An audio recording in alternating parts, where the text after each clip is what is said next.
If you've looked at these two questions, the interesting thing here is to understand what happens to what happened to you during confinement and during lockdown and during COVID-19. And it's interesting to think about this from a very, very, very practical point of view. It really helped me to understand my emotional state and my emotional journey during this whole process.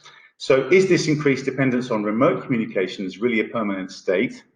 And do I properly commit to this new way of working? Now, on the PowerPoint, what you've probably done is answered yes or no to these questions, or maybe a bit, yes, slightly. And we're going to see what that means for you in the next slide. So if you've said yes to both, then you're probably what we call a surfer. You're well placed to thrive in the new environment, okay? And, this is where I probably am about now, really embracing all new technology, really getting into trying out new platforms, trying out new things. So that's great. And that's probably where most of us want to be, or we'd like to be. It's obviously where we are better off. Then if you said no to both, then you're probably what we call a survivalist, which is that thing of, I don't want to know about this, so I'm going to just wait until things really get better. But I don't think it's going to be permanent anyway, so I'll kind of go along with things. And do the bare minimum of remote stuff, not really engage with it, but just do what my company says I've got to do. But just kind of think that eventually this is going to go back to normal when there's a vaccine. So that's one place to be, but you're still depending on other people in that situation. And really, if it is permanent, you run the risk of being an endangered species and being a bit of a panda in that sense. We'll see that in a minute.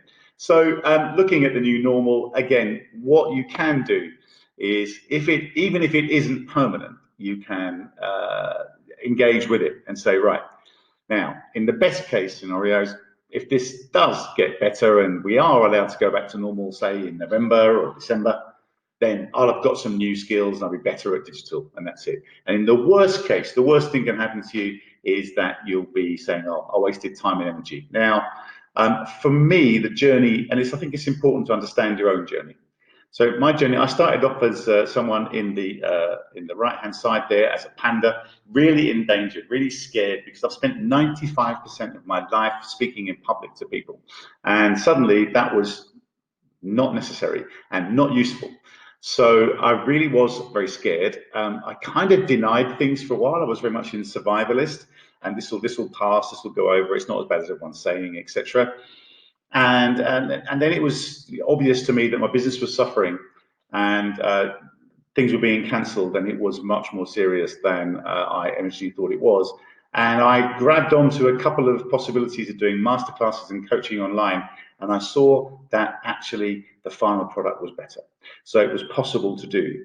And I think that's when I kind of moved up to pessimist. I thought, well, I might as well get some lights, just to make things look a bit better when I'm recording.